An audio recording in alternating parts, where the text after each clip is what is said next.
자, 이제 오늘은 우리 로이드 존스 목사님 교리 강좌 시리즈 2권 1장, 2장 오늘 다 할 거예요.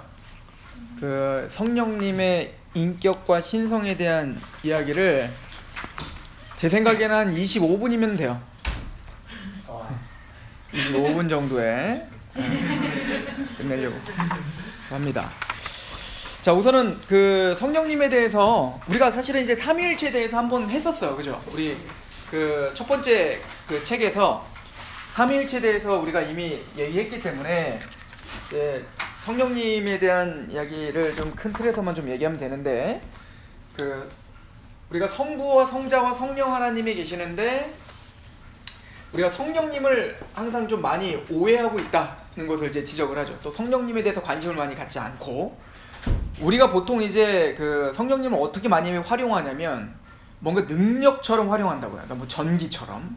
그러니까 내 기도를 막 뭔가 이렇게 능력 있게 뭔가 하나님께만 전달해 주시고, 또 내가 뭔가 지금 느낌이 좀 뭔가 좀 무미건조할 때 성령님 빨리 오셔갖고 내 마음 좀 뭔가 촉촉히 만져주시고 막 뭔가 나에게 전율을 주시고 막 이런 성령님으로 우리는 이제 많이 활용을 하려고 하는데, 성령님은 우리가 오라면 오고 가라면 가는 그런 분이 아닙니다. 성령님은 우리가 제일 먼저 봐야 되는 건 성령님은 하나님이시라는 거예요.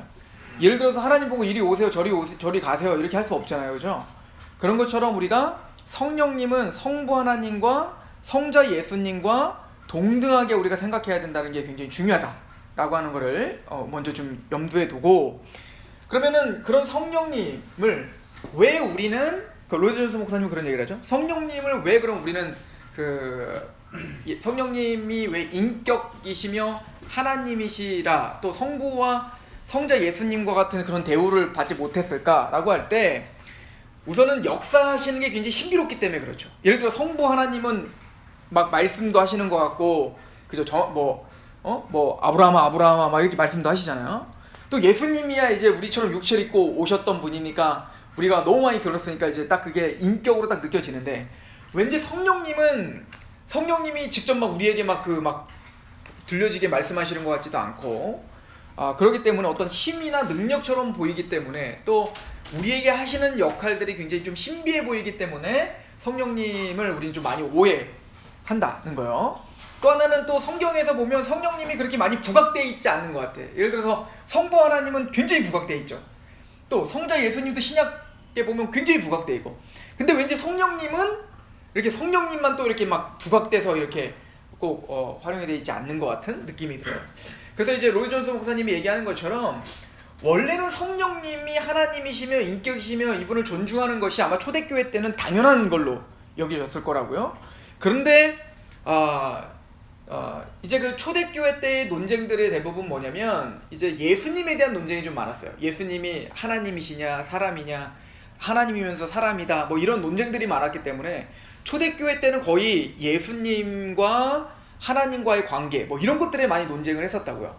그래서 언제부터 이렇게 성령님에 대해서 이렇게 체계적인 교리가 잘 나오기 시작한 거냐면, 이제 여기서 말하기는 종교개혁자들로 인해서 성령님이 다시 회복됐다. 그러니까 우리가 개혁주의라고 할 때 우리는 성령님을 누구보다 더 잘 이해하고 있어야 되는 거예요. 그러니까 좀 막 성령님을 강조하고 있는 교단들이 있죠. 맨날 성령님의 막 느낌을 강조하고 막 성령 충만해야 된다고 하고 막 이런 데가 있다고요. 성령 하는 데가 있단 말이에요.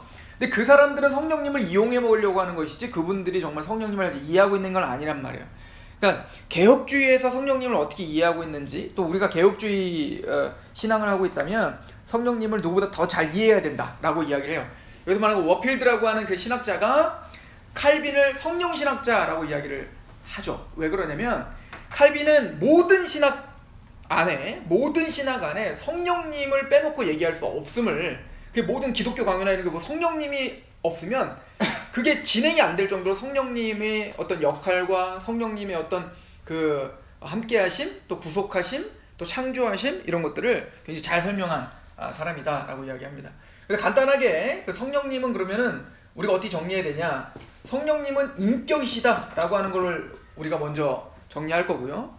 두 번째는 성령님은 인격이실 뿐만 아니라 그분은 바로 하나님이시다. 즉 신성을 갖고 계시는 하나님이시다. 이 두 가지를 정리하는 거잖아요. 그죠?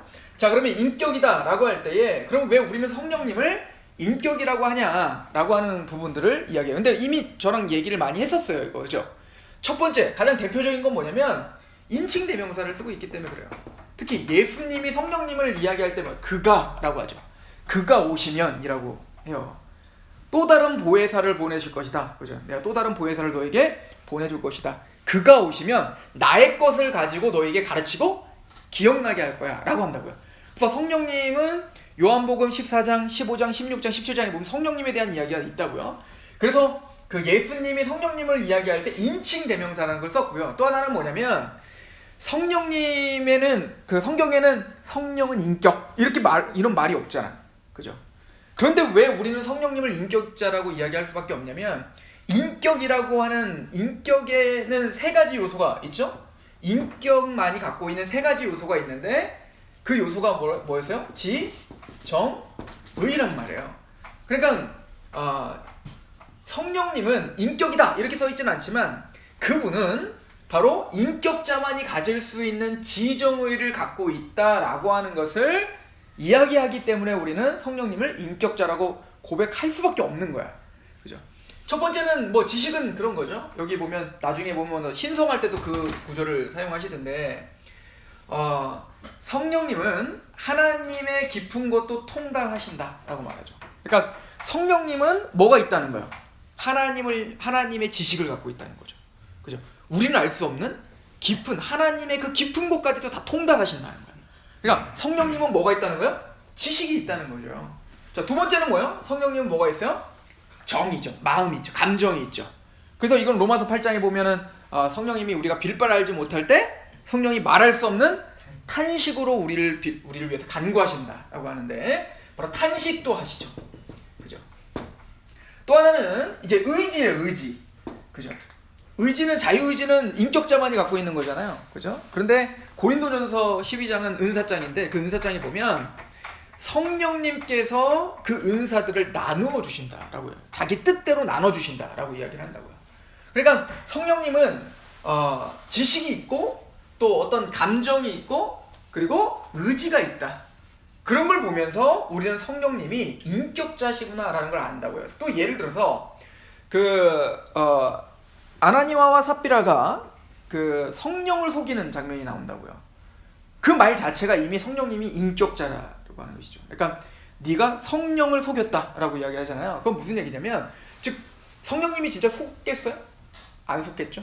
그런데 그들은 지금 그거를 뭐요? 인격자에게 쓰는 용어로다가 지금 설명하고 있다는 거예요. 속이기도 하고 속기도 하고 꼭 그런 것처럼 너희들이 그 성령님을 모독했다 이 얘기인 거예요.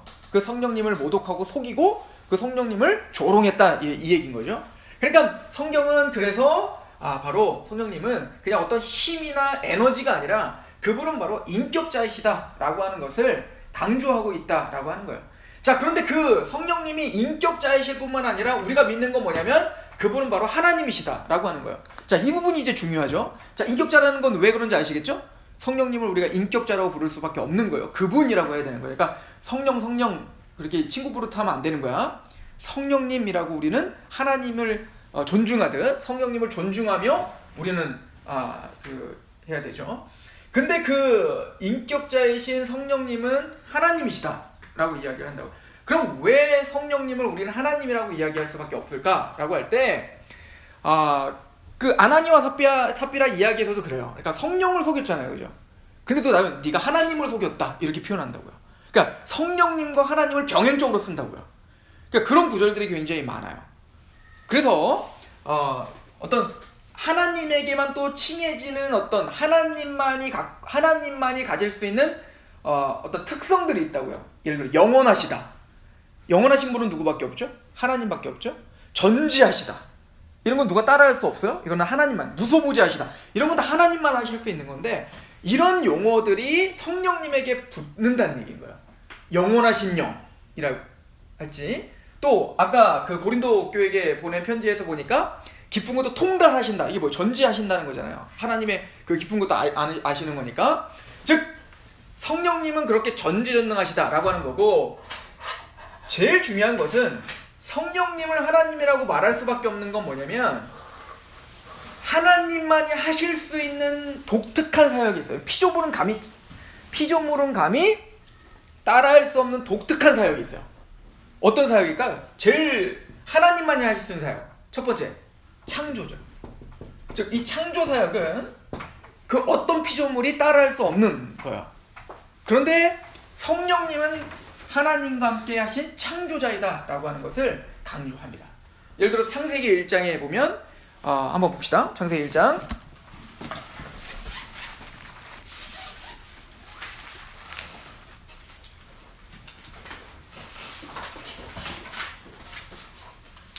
자, 1장 1절 2절 한번 읽어보겠습니다. 시작.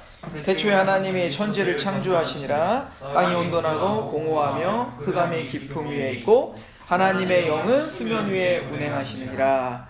여기 보니까 태초에 하나님이 천지를 창조하시느니라. 땅이 혼돈하고 공허하며 흑암의 깊음 위에 있고 하나님의 영은 수면 위에 운행하신다 라고 이야기를 하죠.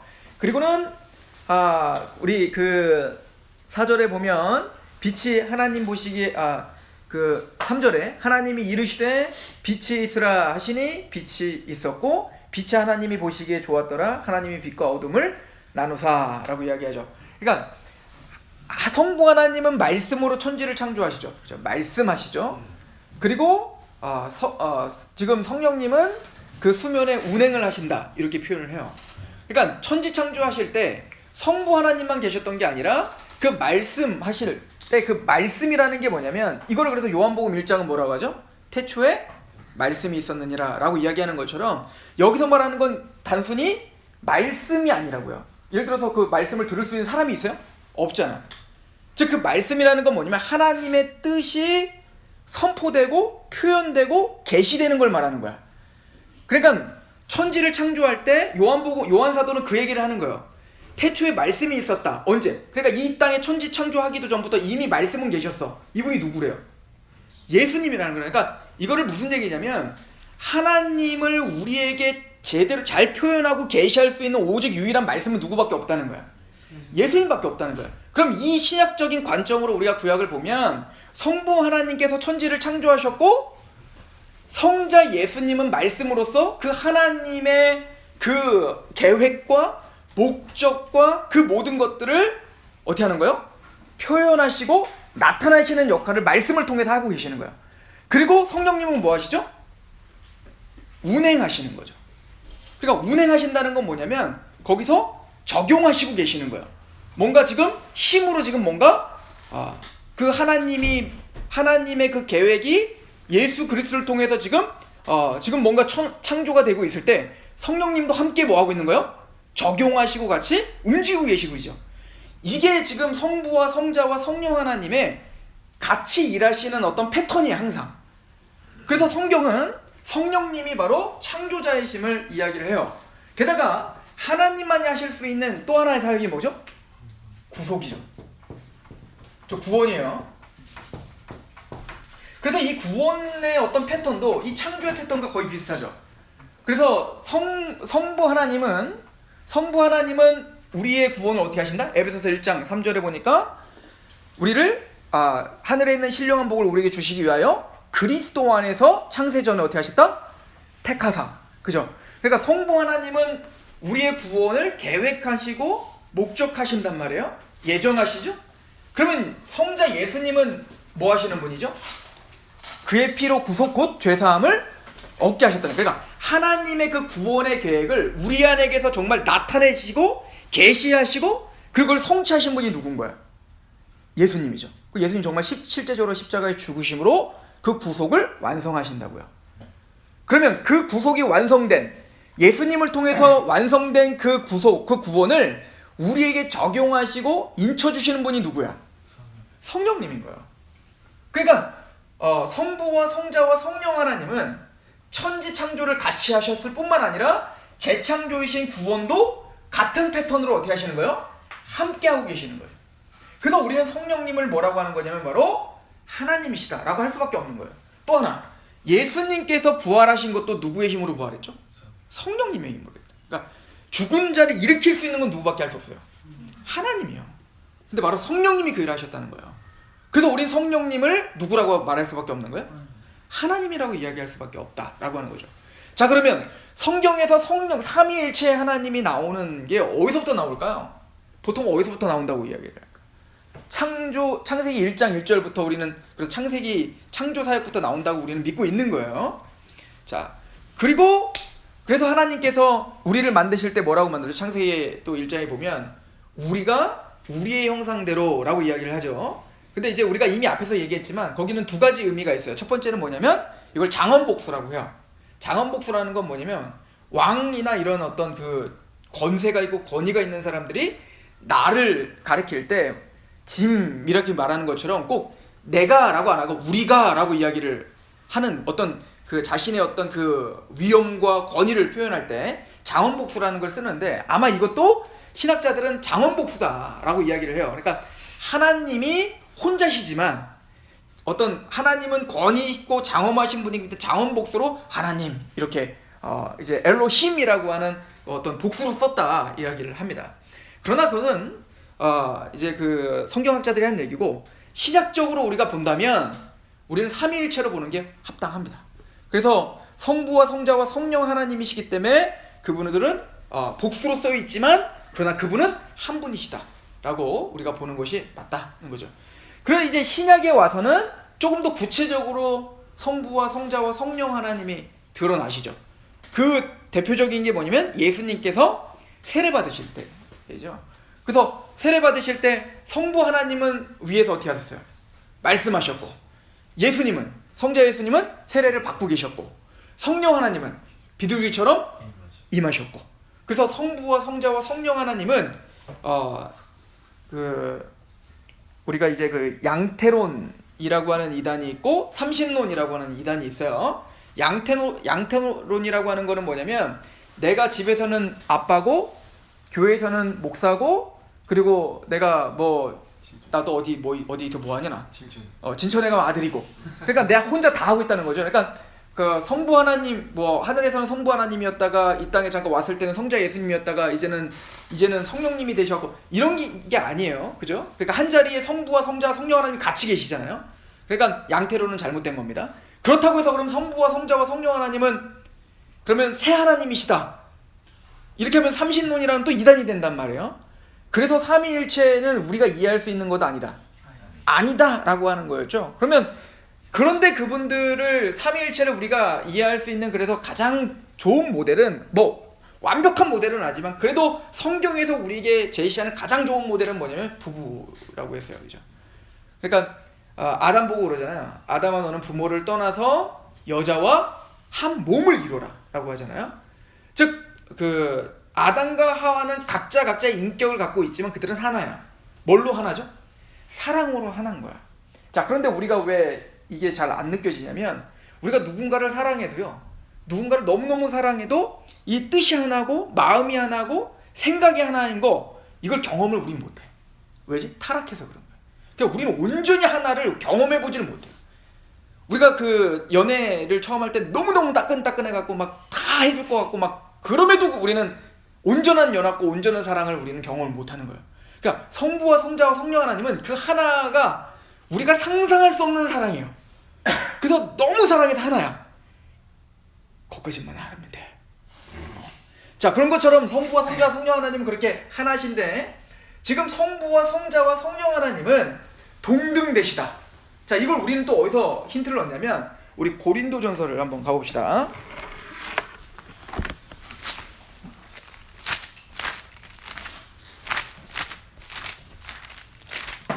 자, 우리 고린도 후서 13장 13절 축도죠? 축도문이죠. 자, 한번 같이 읽어봅시다. 고린도 후서 13장 13절 시작. 주 예수 그리스도의 은혜와 하나님의 사랑과 성령의 교통하심이 너희 무리와 함께 있을지어다. 주 예수 그리스도의 뭐와? 은혜, 하나님의 사랑, 성령의 교통. 지금 동등되게 지금 나열하고 계시죠? 그죠? 각자의 독특한 어떤 우리에게 주시는, 물론 이 그 교통과 은혜와 사랑은 성삼위 하나님이 다 같이 하시는 거지만 그러나 그 중에도 독특하게 주되게 하시는 우리에게 부어주시는 사역이 무엇인지를 분명히 나눠주고 계시고, 성자와 성부 하나님만 언급하는 게 아니라 누구도 언급하고 있죠. 성령 하나님도 그대로 동일한 선산에서 언급하고 동일한 어떤 그 주체적인 어떤 사역들이 무엇인지를 이야기하고 계시다고요. 여기에는 높고 낮음이 없죠. 그죠? 그래서 예수님의 은혜, 예수 그리스도를 통해서 우리에게 베풀어진 십자가의 은혜를 우리에게 설명을 하는 거겠죠.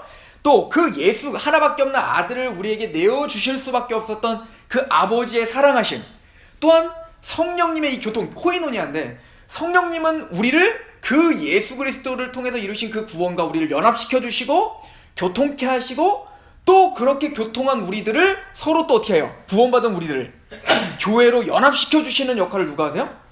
성령님이 하고 계시다고요. 그래서 우리는 이런 구절을 통해서 성부와 성자와 성령 하나님이 지금 같이 함께 일하시는 동등하신 하나님이시다 라고 하는 것을 우리는 이야기를 합니다. 또 어디쯤에 있을까요? 성부와 성자, 성령 하나님이 또 같이 나오고 있는 장면이. 신학자들은 계시록 1장을 주목합니다. 한번 가봅시다. 계시록 1장.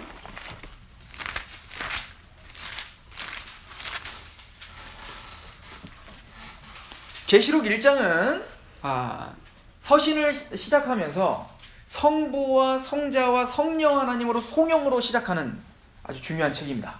그래서 삼위일체를 연구할 때 이 계시록 1장을 굉장히 중요하게 여기는 책이기도 해요. 자, 한번 봅시다. 자, 그 2절부터 제가 볼게요. 4절 볼게요. 4절. 요한은 아시아에 있는 7교회에게 편지하노니 이제도 계시고 전에도 계셨고 장차 오시리. 이 누굴까요? 하나님입니다. 성부 하나님을 가리켜 이야기하는 거예요. 성부 하나님이 이제도 계시고 전에도 계셨고, 물론 계시록은 나중에 이거를 또 예수님에게도 또 적용하기도 합니다. 그래서 예수님과 하나님이 동등되심을 계속 강조하고 있는 책이 계시록이에요. 근데 여기 보면 이제도 계시고 전에도 계시고 장차 오시리, 즉 성부 하나님을 가리켜 말하고, 그의 보좌 앞에 있는 7 영, 이것을 우리는 개혁주의에서는 전통적으로 이를 성령님이라고 우리는 말합니다. 완벽한 영이시고, 이건 뭐 나중에 우리가 또 설명할 날이 올 거예요. 그리고 5절에 보면 또 충성된 증인으로 죽은 자들 가운데서 먼저 나시고 땅의 임금들의 머리가 되신 예수 그리스도. 그래서 성부와 성령과 그리고 성자 예수 그리스도를 우리에게 이야기하며 서신을 시작하는 유일한 책이 요한계시록이다. 우리는 또 이렇게 이야기를, 왜 7명이라 할까요? 계시록에 나오는 숫자는 다 상징수예요. 다 상징수로 보면 됩니다. 그 중에 7이라고 하는 숫자는 완전수입니다. 그래서 7교회, 7인, 7나팔, 7대적, 이게 다 완전함을 상징하는 숫자입니다. 그러니까 7영이라는 건 뭐죠? 완벽하시고 온전하신 영이라는 뜻이고, 그리고 이제 신학자들은 그 사도행전에 보면 성령님을 묘사할 때 지혜의 영, 모략과 재능의 영, 그 7가지의 어떤 성령님을 묘사하고 있는 내용들이 있거든요. 그래서 아마 그 7영이신 완벽하신 온전한 영이신 성령님을 가리켜 이야기하는 것이다 라고 이야기하고 있습니다. 자, 오늘은 성령님이 왜 인격이시며 또 성령님이 왜 신성이신가에 대한 이야기만 하는 걸로 마치도록 하겠습니다.